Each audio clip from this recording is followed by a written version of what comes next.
आजको यस पुस्तक विमोचन लोकार्पण कार्यक्रम समारोहका अध्यक्ष लगायत मञ्चमा उपस्थित हुनुभएका सम्पूर्ण नेताहरू, आदरणीय महानुभावहरू, पुस्तक श्रोता, आदरणीय महानुभावहरू, मैले नेपाल कम्युनिस्ट पार्टी एमाले र माओवादी केन्द्रको एकतादेखि विभाजनसम्म यो पुस्तक लेख्नु भएकोमा र प्रकाशित गर्नुभएकोमा म डाक्टर ढाकाराम सापकोटालाई विशेष धन्यवाद दिन चाहन्छु। वास्तवमा जसले गहिरो खोज गर्दछ, अनुसन्धान गर्दछ, तथ्यहरू सङ्कलन गर्दछ, उसले इतिहासलाई जिउँदो जाग्दो रूपमा हाम्रो सामु प्रस्तुत गर्न सक्दछ। नेपालको राजनीतिका अनेकौं उतार र चढावको सिलसिला चल्दै आएको छ। डाक्टर ढाकाराम सापकोटाले पनि नेपालको कम्युनिस्ट आन्दोलनसँग जोडिएको, नेपालमा कम्युनिस्ट पार्टीको विकासक्रम, सरकार र नेतृत्व भन्ने पुस्तक पनि भन्दा पहिले प्रकाशित गर्नुभएको थियो। त्यो पुस्तक देख्ने बित्तिकै मलाई बडो खुसी लागेको थियो। अहिले पनि यो पुस्तक उहाँले प्रकाशित गर्ने कुरामा मेहनत गरेर, सामग्रीहरू सङ्कलन गरेर, यसरी पुस्तकाकारमा 456 पृष्ठ लामो यो पुस्तक प्रकाशित गर्नुभएकोमा बडो खुसी लागेको छ। यो इतिहासका धेरै घटनाक्रमहरू हामी बिर्सिँदै जान्छौँ, सम्झना हुँदो रहेनछ र त्यो सम्झना नभएपछि त्यो मानिस सँगसँगै हराएर जान्छ। त्यसो हुनाले संस्मरण लेख्ने कुरामा, व्यक्तिको जीवनीहरू लेख्ने र प्रकाशित गर्ने कुरामा हामीले जोड दिनुपर्दछ। कतिपय घटनाक्रमहरू त्यो व्यक्तिलाई मात्रै थाहा हुन्छ, उसको अनुभूतिमा मात्रै त्यो आउन सक्दछ, या कुनै एउटा व्यक्ति, दुईटा व्यक्तिको बिचमा मात्रै सीमित हुन सक्दछ। अत्यन्तै महत्त्वपूर्ण घटनाक्रमहरू पनि ती सबैलाई पनि हामीले समेट्न सक्यौँ भने घटनाक्रमहरू कसरी गर्दछन्, इतिहासका चक्रहरू कसरी अगाडि बढ्ने गर्दछन्, यो सबैको अलि मसिनो गरी हामीले अध्ययन गर्न सक्छौँ र त्यसपछि जानकारी राख्न सक्दछौँ। म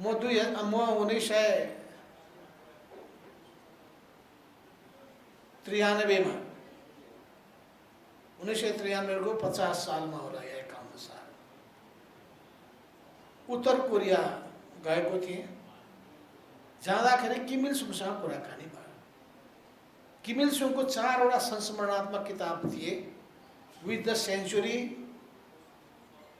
पार्ट 1, 2, 3, 4 र मैले त्यो सबै पढेको थिएँ र उहाँलाई मैले सोधेँ, भने इतिहासका सबै कुराहरू तपाईँलाई कसरी याद भयो? अनि उहाँले भन्नुभयो, कहाँ याद हुन्थ्यो, कतिपय प्रसङ्गहरू त म आफै पनि बिर्सिन थालेँ। अनि के तरिका अपनाउनु भयो भनेर सोधेँ। उहाँले भन्नुभयो, म एउटा हलमा इतिहासको बारेमा म बस्दथेँ, मेरो समकालीन व्यक्तिहरू, त्यो घटनाक्रमसँग जोडिएका व्यक्तिहरूलाई बोलाउने गर्दथे र अर्को साइडमा केही पत्रकारहरू र इतिहासकारहरूलाई राख्ने गर्दथे। अनि ती इतिहासकारहरूले पनि घटनाक्रमहरूको बारेमा प्रश्न उठाउने गर्दथे।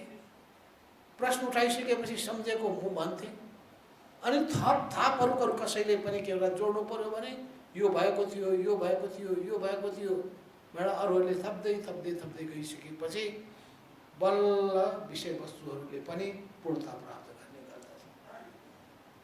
कति धेरै महत्त्व दिनुभएको थियो किम इल सुङले भन्ने कुराबाट मैले बुझेँ कि समयमा इतिहासका ती सबै सन्दर्भ र प्रसङ्गहरू समेट्न सकियो भने त्यो त्यत्तिकै हराएर जाने थिएन। मैले सुरुदेखि नै पनि कमल मनमोहन अधिकारीलाई तुलसीलाल अमात्यलाई र अरू विभिन्न नेताहरूलाई, कृष्णराज वर्माजीलाई पनि मैले भनेको छु, विष्णुबहादुर महानन्दलाई पनि मैले भनेको छु। ती पुराना पिढीका नेताहरूलाई मैले प्रत्येकलाई के भने कि तपाईँ आफै नोट गर्नुहोस्, लेख्नुहोस् या नोट बनाउनुहोस्, अरूलाई बोलाएर लेख्न लगाउनुहोस् या रेकर्ड मगाउनुहोस्, रेकर्ड सबै गर्दै गर्नुहोस्। किन तपाईँहरूले त्यस बेलामा खेल्नु भएको भूमिकाबाट नै नेपालको राजनीति आजको अवस्थामा आइपुगेको छ। नेपालको कम्युनिस्ट आन्दोलन आजको अवस्थामा आइपुगेको छ। त्यो इतिहासका ती प्रत्येक सन्दर्भहरू यदि त्यो लिखित हुन सकेनन् भने, दस्तावेजीकरण हुन सकेन भने नयाँ पुस्ताले इतिहासको जानकारी पाउन सक्दैन, समग्र जानकारी प्राप्त गर्न सक्दैन। र त्यसै सिलसिलामा म सम्झिरहेको छु, मनमोहन अधिकारी कमरेडको निवासमा म आफै गएर रघुजी पन्तलाई र सूर्य थापालाई, दुईजनालाई मैले लिएर गएर तपाईँहरू दुईटाको जिम्मा मनमोहनजीको सबै कुरा सोध्दै खोतल्दै ल्याउनुहोस्। चाहे 2006 सालमा कम्युनिस्ट पार्टीको स्थापना भएको बेलामा उहाँको भूमिका कस्तो रहेको थियो, या त्यसपछि पुष्पलाल महासचिव हुँदाहुँदै अनि उहाँलाई हटाएर फेरि पुष्पलाल महासचिव कसरी हुन पुग्नु भएको थियो। यही सिलसिलामा मैले शैलेन्द्र कुमार उपाध्यायलाई पनि भनेको थिएँ, लेख्नुहोस् है, किन तपाईँसँग जोडिएका कुराहरू तपाईँ सँगसँगै जान्छ। र म अहिले पनि भन्न चाहन्छु, हुन त म अरूलाई भन्छु तर आफै गर्न भ्याइरहेछ। हुँदा मसँग कतिपय पत्रकार साथीहरू बस्छन्, एक दिन त दिनुहोस् न कमसेकम, अब मेरो टुङ्ग्याउँछु है भन्यो, एक दिनै निकाल्न सकिँदैन। अहिले पनि यसरी भन्छु, मलाई बिहानदेखि बेलुकासम्म बिहान एक रात एक दिनभरिको समय दिनुभयो भने बाँकी प्रसङ्गहरू पनि मैले हेरिसकेपछि मलाई लागेका कुराहरू सोध्ने थिएँ भने ल मिलाउँछु भन्यो। यो ल मिलाउँछु भन्दाखेरि अब कहिले मिल्ने हो, यो 5 वर्षपछि मिल्ने हो कि जस्तो लाग्छ।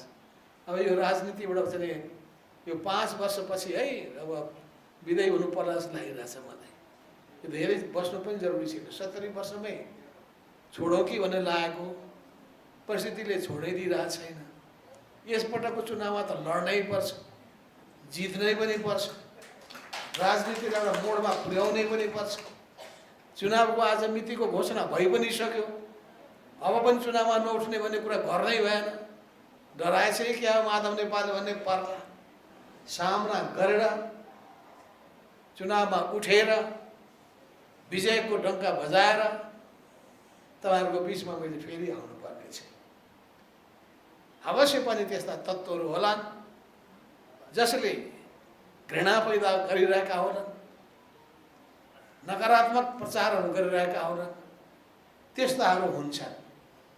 किनभने कसैको कामै भनेको निषेधको राजनीति गर्ने हुन्छ, कसैको कामै भनेको काँडा बिझाउने कुरा मात्रै गर्ने हुन्छ। संसारमा राम्रो चिज देख्दै नदेख्ने, संसारलाई कुरूप मात्रै देख्ने त्यस्ता पनि हुन्छन् होला। हामीले कुरूप हेर्ने र रूप हेर्ने यो एकल काँटे सोचबाट मुक्त हुनुपर्छ। जस्ताका त्यस्तै संसारलाई देख्न सक्नुपर्छ, बुझ्न सक्नुपर्छ, यथार्थवादी बन्न सक्नुपर्छ। किन मार्क्सवादले के भन्छ भने तथ्यको आधारमा सत्यमा पुग्नु, तथ्यले जे बताउँछ त्यसलाई स्वीकार गर्नु, तथ्यले जे देखाएको छ त्योभन्दा अर्को कुनै सत्य हुन सक्दैन। तर कहिलेकाहीँ के हुन्छ भने आँखाले धोका खाँदो रहेछ। यही हो कि क्या हो सत्य भने सत्य अर्कै रहेछ। कहिले मलाई भन्दै थियो, यसो बसेर यसो मुड्की उचालेको देखेछ, मुक्का हिर्काउन खोज्यो क्या भनेर बिचरा अर्को के चाहिँ त्यहाँ झिँगा धपाउनलाई हात अघि बढाएको रहेछ, अर्कोले मुड्की पो चलाउन खोज्यो भनेर प्रचार गर्दैछ। कहिलेकाहीँ त्यो हेरेको सत्य कहीँ सत्य हो कि होइन भन्ने कुरा पनि अलि विश्लेषण गर्नुपर्ने आवश्यकता पर्दछ। तर आम रूपमा जे सत्य तथ्य हो त्यो नै सत्य हो, तथ्यमा पुग्न सक्नु पर्दछ। र यो पुस्तकले तथ्यहरू उजागर गरेको छ। कतिपय सन्दर्भमा हामी विस्मृतिमा पर्न सक्दछौँ, बिर्सिन सक्दछौँ, यसो हेर्दै जाँदाखेरि एउटा ठाउँमा मिति नै लेख्न छोड्नु चाहिँ लेख्नै पर्थ्यो, त्यो दस्तावेजमा मिति छैन, मलाई थाहा छ। चाहिँ मैले भन्ने गर्थेँ कि कुनै पनि चिज लेख्दाखेरि मिति कि माथि कि तल लेख्नै पर्छ भन्यो, छुट्दो रहेछ। त्यसै गरी यहाँ एक ठाउँमा चाहिँ त्यो अब पनि खोजेर अर्को संस्करणमा राख्नै पर्यो है। यहाँ चाहिँ डकुमेन्ट हो, डकुमेन्ट कुन मितिमा चाहिँ प्रकाशित भएको थियो, कुन मितिमा बाहिर आएको थियो, त्यो चिज चाहिन्छ। त्यस हुनाले अर्को संस्करणमा ती कहाँ कहाँ छुटेका छन् त्यो पनि म सम्झिरहेको छु। हाम्रो सुरेन्द्र केसीजी नेपालको कम्युनिस्ट आन्दोलनको, कम्युनिस्ट पार्टीको इतिहासको धेरै उहाँले गहिरो अध्ययन गर्न खोज्नु र अध्ययन गर्ने सन्दर्भमा मलाई पनि उहाँले हैरानै पार्नुभयो। मसँग भएका जम्मै कागजहरू खोजिकन त्यहाँबाट मैले दिएँ पनि, सबै फर्काउनु भएको छ कि अझै बाँकी नै छ थाहा छैन। त्यसपछि मेरो घरमा के भने कसैलाई पनि नदिनुहोस्, फोटो दियो फोटो हरायो, किताब दियो किताबै हरायो, नोट्सहरू दियो नोट्सै हरायो। मान्छेले लान्छन् फिर्ता गर्दै दिन पनि गाह्रो। अनि यही सबै हेर्दै मलाई के सम्झना आयो भन्दाखेरि हाम्रो डाक्टर ढाकारामजीलाई यदि तपाईँले 2032 सालदेखिको कोअर्डिनेसन झापा आन्दोलन त्यहाँदेखिको एउटा इतिहास कतिपयले लेखेका छन्, तर त्यसलाई अझै इनडेप्थ स्टडी गर्ने, इनडेप्थ अझै रिसर्च गर्ने र सबै त्यसमा घटनाक्रमहरूलाई राख्ने र त्यसका कतिपय तथ्य र सत्यहरू मसँग धेरै कागजहरू छन्। प्रत्येक बैठकका माइनर त्यो टिपोटहरू, विषयहरू, कार्यसूचीहरू, अनि कसले बोलेका छन् उसको नामहरू, निर्णयहरू, त्यो मैले सबै राखेको। कतिपय त कोहीले डेढा सर्दै हराएछन्। अब बल्ल एक ठाउँमा राखेको छ, त्यो राख्ने कहाँबाट कहिले यताबाट उता, एउटा दराजबाट अर्को दराज, अर्को दराजबाट अर्को दराज, छुट्टै एउटा लाइब्रेरी चाहिनु रहेछ। भनेपछि ती सबै अब कहिलेसम्म राखिराख्नु भन्ने पनि लागिरहेको पनि छ मलाई। त यी सबै मसँग मात्रै होइन, कतिपय व्यक्तिहरूसँग, नेताहरूसँग पनि होला, तर सबैले राख्न सक्दा रहेनछ। तर खाससँग त्यस्तो चिजहरू रहेको हुन सक्दछ। ती सबैबाट सङ्कलन गरेर इतिहासका ती सबै पक्षहरूलाई ल्याउन सकियो भने हाम्रो कम्युनिस्ट आन्दोलनको इतिहासको एउटा बाटो, एउटा पक्ष जसको प्रति हामी गर्दछौँ, त्यो जनताका सामुमा राम्ररी व्यवस्थित रूपमा अगाडि सार्न सकिन्छ। इतिहासको ज्ञान नहुने मान्छेले इतिहासबाट शिक्षा लिन सक्दैन। इतिहासका घटनाक्रमहरूको गहिरो विवेचना नगर्ने मान्छेले आजको चुनौतीहरू बुझ्न सक्दैन र भोलिको भविष्यमा कस्ता किसिमका चुनौती र सम्भावनाहरू देखा पर्छन् त्यसको आकलन पनि गर्न सक्दैन। त्यस हुनाले जहिले पनि हामीले विषयवस्तुको, समग्र विषयवस्तुको जानकारी प्राप्त गर्ने कुरामा, ज्ञान हासिल गर्ने कुरामा, त्यसको विश्लेषण गर्ने कुरामा, त्यसको विवेचना गर्ने कुरामा बढी समय खर्चिनुपर्छ। यो खोजको कुरा नै सबभन्दा महत्त्वपूर्ण कुरा हो। यो डाक्टर कहाँ पनि तपाईँ जानुभयो भने डाक्टरले सबभन्दा पहिले तपाईँको शरीरभित्रको रोग के हो भन्ने कुराको खोज गर्दछ। राम्ररी उसले जम्मै खालका जाने ल्याब टेस्ट गर्नेदेखि लिएर त्यसपछि अरू के गर्नुपर्दछ त्यो सबै खालको उसले तपाईँसँग जाँच दिन्छ, सोध्छ। अनि सोधिसकेपछि जाँचिसकेपछि एउटा निष्कर्षमा पुग्छ। निष्कर्षमा पुगिसकेपछि उपचारको उपाय के हो त्यो बताउँछ।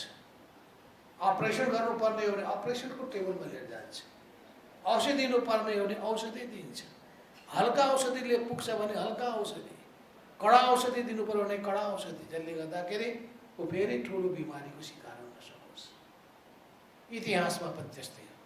इतिहासको बिमारी मान्छेलाई ठिक ढङ्गले पहिचान गर्न सक्यो भने भविष्यमा धोका खाइँदैन।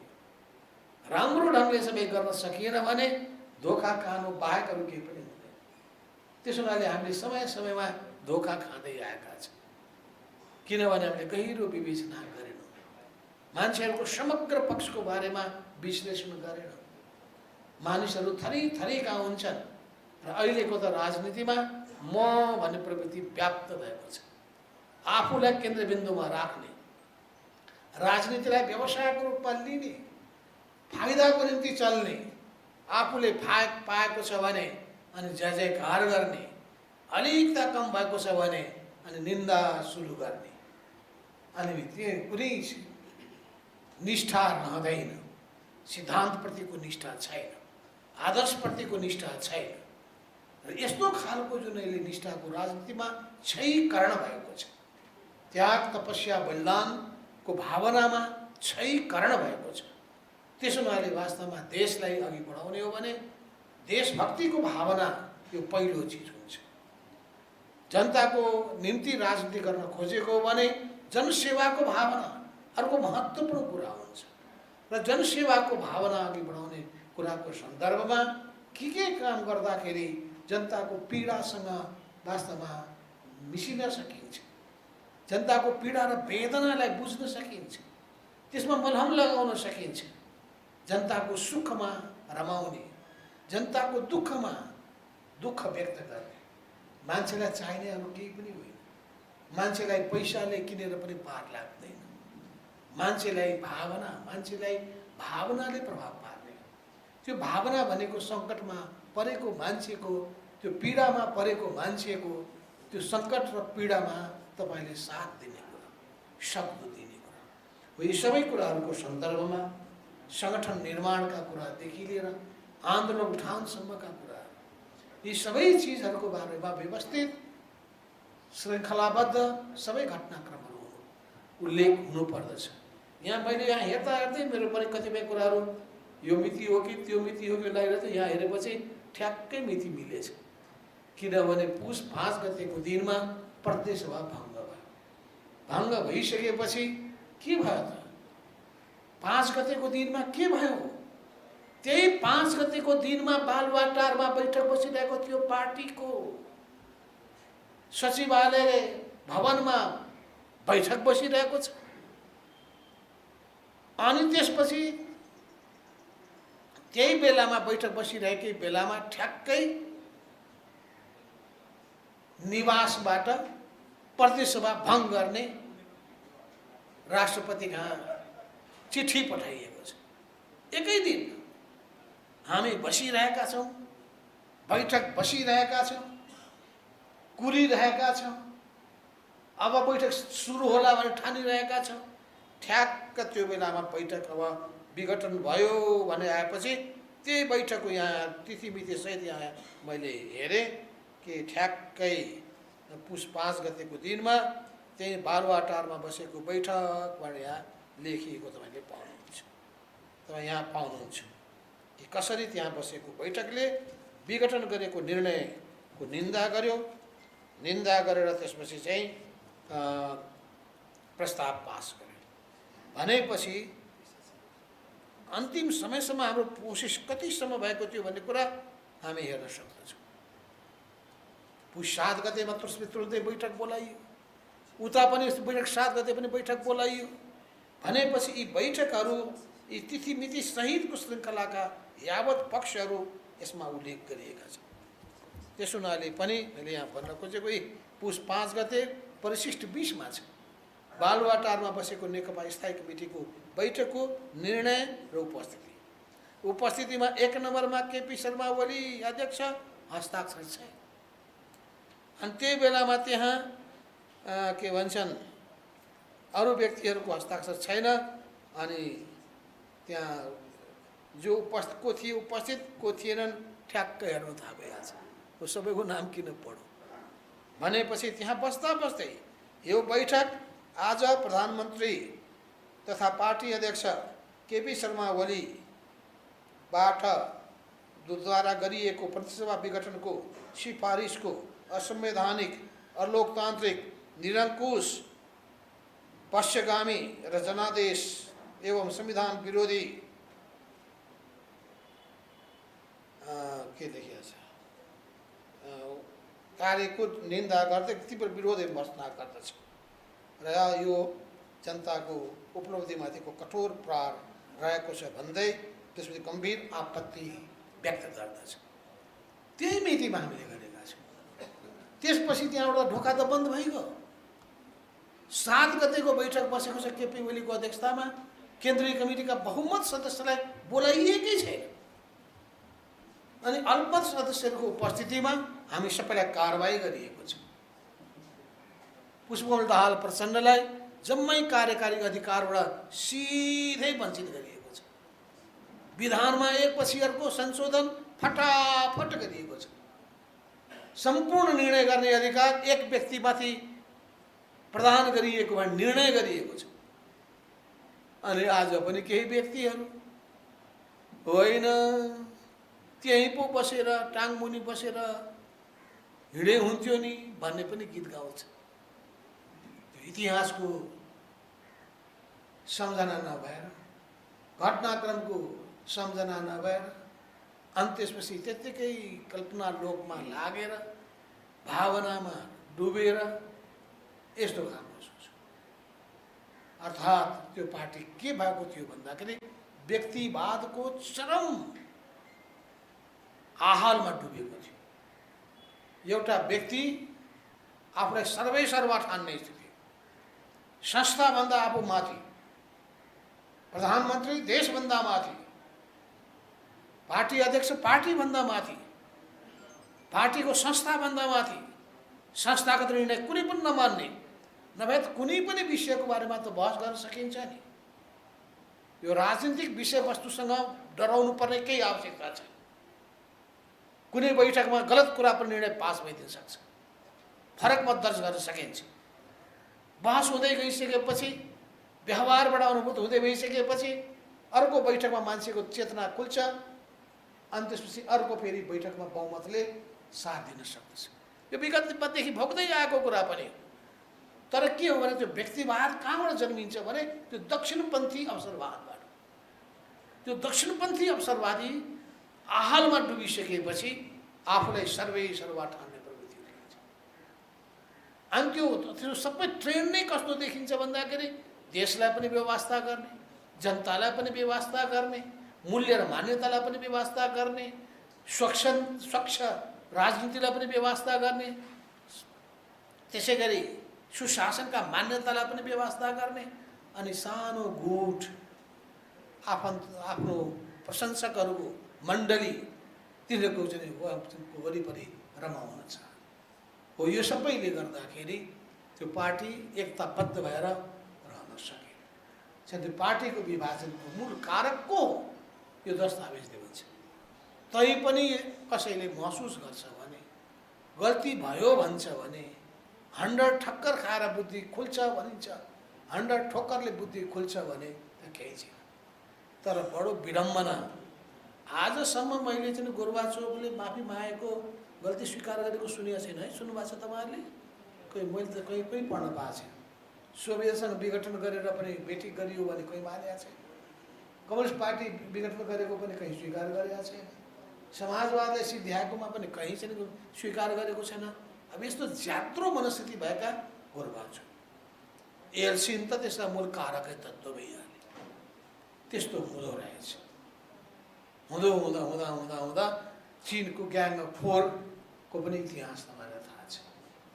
यस्तो प्रवृत्तिमा मान्छे जब डुबिसकेपछि त्यहाँ उम्किन गाह्रो हुन्छ। तर फेरि यस्ता पनि उदाहरण होला, गल्तीलाई महसुस गरेर पश्चाताप गरेर नयाँ अध्याय सुरु गर्न चाहने त्यस्तो पनि हुन्छ, त्यस्तो पनि छ होला। तपाईँ इतिहासकारहरू यो सबै खोज्नु भयो भने नतमस्तक भएर त्यो कुरालाई म पनि स्वीकार गर्नेछु कि अवश्य पनि राम्रा मान्छेहरू पनि छन्, कमी कमजोरी सहित मान्छेहरू पनि छन्, कमजोरीबाटलाई स्वीकार गर्नेहरू पनि हुन्छन्, कमजोरीलाई नै आफ्नो सफलताको रूपमा, आफ्नो सशक्तताको रूपमा ठान्नेहरू पनि हुन्छन्। त्यस हुनाले इतिहासको यो सन्दर्भमा एउटा महत्त्वपूर्ण पुस्तक प्रकाशित गर्नुभएको र नेकपाको त्यो बेलामा एकतादेखि विभाजनसम्मको सन्दर्भको सामग्री समेत राखेर यहाँ जम्मै त्यसलाई त्यसको परिशिष्टको रूपमा राखेर प्रकाशित गर्नुभएको छ। बहुत राम्रो काम गर्नुभएकोमा म ढाकारामजीलाई धन्यवाद दिन चाहन्छु। एउटा परिशिष्टको अर्को चिज पनि राखिदिए हुन्छ अर्को संस्करणमा। त्यो मैले चाहिँ तयार गरेको छु मसँग मितिवाइज श्रृङ्खलाहरू। त्यो मैले तपाईँलाई दिएँ कि दिइनँ, म त दिएँ होला ठानेको थिएँ। मितिवाइज श्रृङ्खलाबद्ध सबै, अर्थात् 2071 सालमा भएको महाधिवेशन हौ, ठ्याक्क त्यहाँबाट आइसकेको विवादका खासका सन्दर्भका मिति अनि 74 सालमा पार्टी चाहिँ चुनावी एकताको निम्ति गरिएका प्रयत्नहरू, ठ्याक्क त्यसपछि एकता संयोजन समिति, अनि त्यो बेलामा भएको गोप्य सहमतिको कागज, अनि 75 को जेठ 2 गते भएको पार्टी एकताको घोषणा, राष्ट्रिय सभागृहमा गरिएको घोषणा, अनि त्यसपछिका तिथि वाइज घटनाहरूको अरू लामो होइन, मिति मात्रै, यो मितिमा यो मितिमा यो, ठ्याक्क यो पाना हेऱ्यो भने इतिहासको सबै झलक त्यसले पनि दिन सक्छ।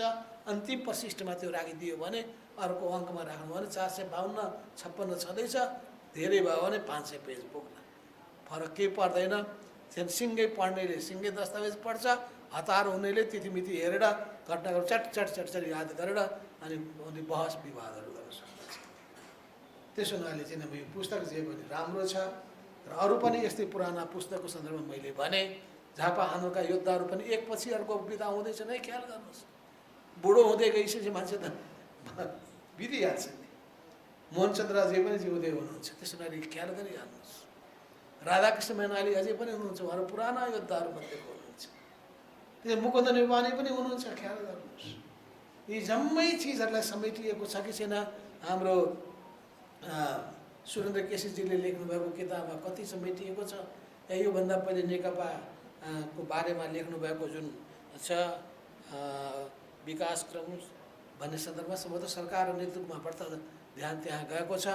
तर त्यो सबै भयो भने एउटा ऐतिहासिक घटनाक्रम झापा सङ्घर्ष। तर झापा सङ्घर्षलाई याद गर्दाखेरि नबिर्सिनु होला फेरि मोरङको सङ्घर्ष फेरि, किन मोरङ सङ्घर्षको म हुँ अहिलेको आधिकारिक व्यक्ति। त्यसो हुनाले मोरङ र झापा यो दुईटाले मिलेर त्यसपछि नयाँ अभियान सुरु गरेका हुन्। नयाँ अभियान सुरु गर्ने सन्दर्भमा झापाको आफ्नो एउटा सिलसिला छ, मोरङको आफ्नो सिलसिला छ। झापा चाहिँ नक्सलसँग बढ्ता जोडियो, अर्थात् पश्चिम बङ्गालसँग, र मोरङ बढ्ता बिहारसँग जोडियो। बिहारको उता कानु सन्यालसँग, सरोज दत्तसँग, आदि इत्यादिसँग, यतापट्टि विनोद मिश्रहरूसँगले बढ्ता जोडियो। यी सबै इतिहासका श्रृङ्खलाहरू जोडियो भने अनि बल्ल इतिहासका ती सबै सम्झनाहरू एउटै डकुमेन्टमा दस्तावेजमा आउँछ। कसरी आएका थिए त्यो बेलामा भारतका ती कम्युनिस्ट पार्टीका नेताहरू, कसरी त्यो बेलामा सम्पर्क मैले नै गराइदिएका थिएँ उनीहरूलाई चिनको पार्टीसँग सम्बन्ध। चिनिया नेताहरूलाई कति याद छ छैन, मलाई याद छ। चिन जाने भनेको नेपालकै बाटो भनेर चिन पाइएको थियो त्यो बेलामा। भनेपछि त्यो इतिहासका ती सबै सन्दर्भ र श्रृङ्खलाहरू कहिलेकाहीँ आफै बिर्सिन्छ। हो र मैले गरेका थिएँ र मै थिएँ भन्नुपर्ने स्थिति बन्छ। अहिलेसम्म त यो उमेरमा ठिकै छ, 10 वर्षपछि सोध्नुपर्ने स्थिति बन्ला मै थिएँ भन्नुपर्ने स्थिति पनि आउला। दिमाग दुरुस्तै भयो भने त ठिकै छ, नभए मान्छे विस्मृतिमा पनि पर्दा रहेछन्।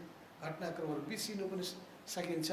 मान्छे अहिले त मलाई सम्झना याद बिर्सिन पुग्छु कि 35 सालको केन्द्रीय कमिटीमा को मान्छेहरू पूर्ण सदस्य, को वैकल्पिक सदस्य थियो भनेर ठ्याक्क म नोट गर्दा यही नै हुनुपर्छ भनेर भन्छु।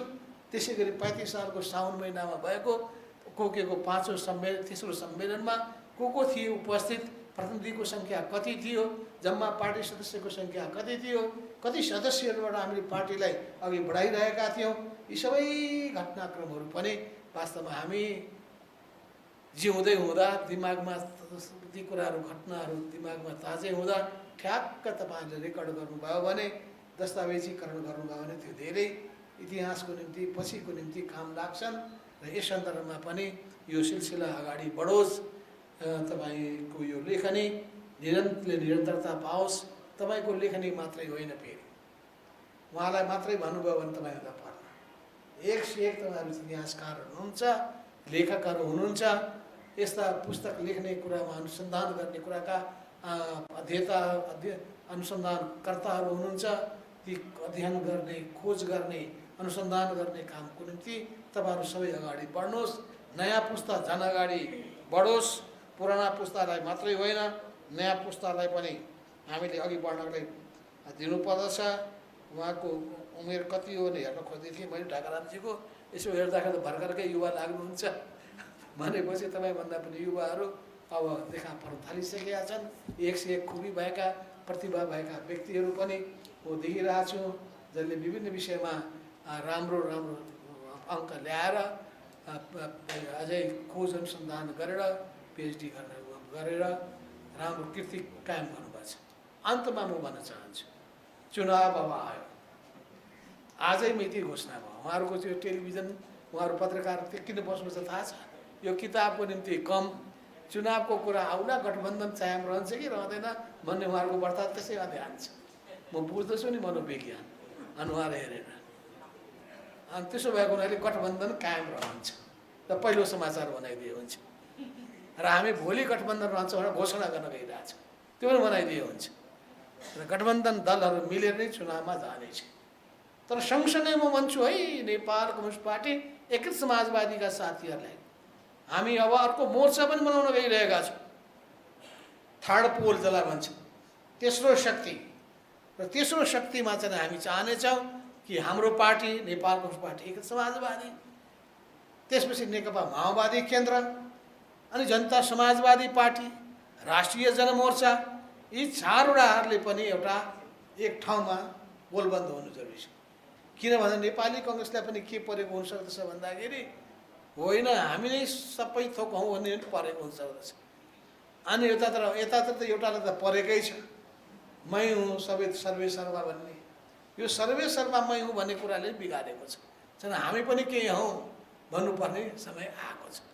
यस्तो अवस्थामा अर्को चुनावी मोर्चा बनाउनु पर्ने, अझै वामहरू शक्तिहरू मिलेर जानुपर्ने। अब स्वाभाविक रूपमा को वाम शक्ति मिल्ने? एकले अर्कालाई अस्तित्व नै स्वीकार नगर्नेसँग पनि कहीँ एकता हुन्छ? जसले अर्काको अस्तित्व नै स्वीकार गर्दैन, तपाईँले समाचार बनाइदिएर थोरै हुन्छ फलाना फलाना पार्टी मिल्छन्? जसले एकअर्काको अस्तित्व स्वीकार गर्दैन के अर्थ?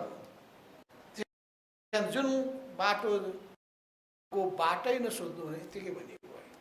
त्यसो हुनाले हाम्रो जुन हो अब अगाडि बढ्ने कुराको सन्दर्भमा विचार मिल्नेहरू,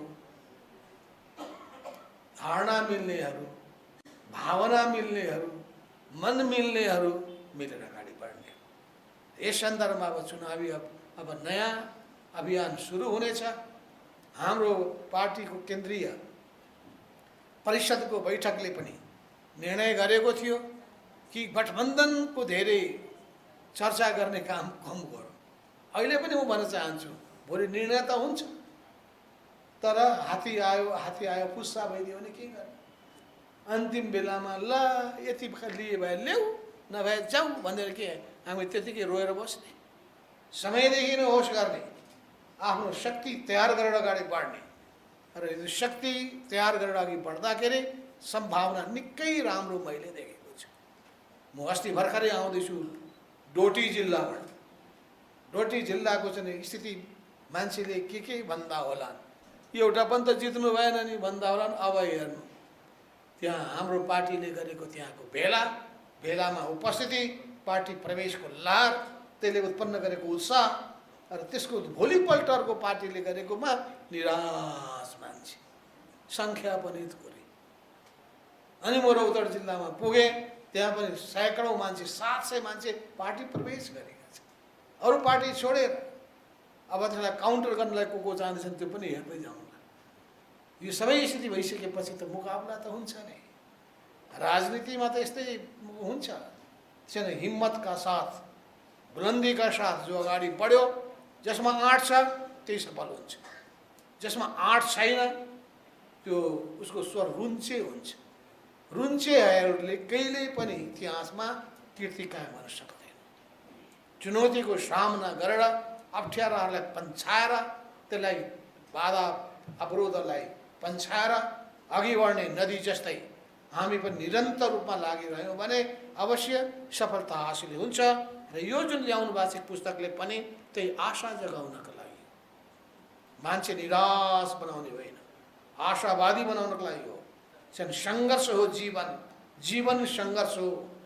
त्यसो हुनाले कहिले पनि सङ्घर्षबाट भाग्ने काम नगर, सफलता हात लाग्छ। चाहे नेपाल कम्युनिस्ट पार्टीको इतिहास होस् या नेपालको इतिहास होस्, विश्वको इतिहास होस्, मानव समुदायले कहिले पनि हरेस खाएको छैन र मानव जातिको इतिहास आवश्यकताको राज्यदेखि लिएर स्वतन्त्रताको राज्यसम्म निरन्तर सङ्घर्षको इतिहास हो र यो सङ्घर्षको जीवन पनि सङ्घर्षले युक्त छ। यही हिसाबले नयाँ पुस्ता पनि उत्साहका साथ अगाडि बढ्नुहोस्, फराकिलो छाती लिएर सबैलाई समेटेर सबैलाई उत्साहित बनाएर अगाडि बढ्नुहोस्। यही भन्दै सबै बुद्धिजीवी साथीहरूलाई पनि यही किसिमको ज्ञान र चेतना दिनुहुनेछ भन्ने आशा राख्दै म आफ्नो भनाइ टुङ्ग्याउँछु। हस्त धन्यवाद।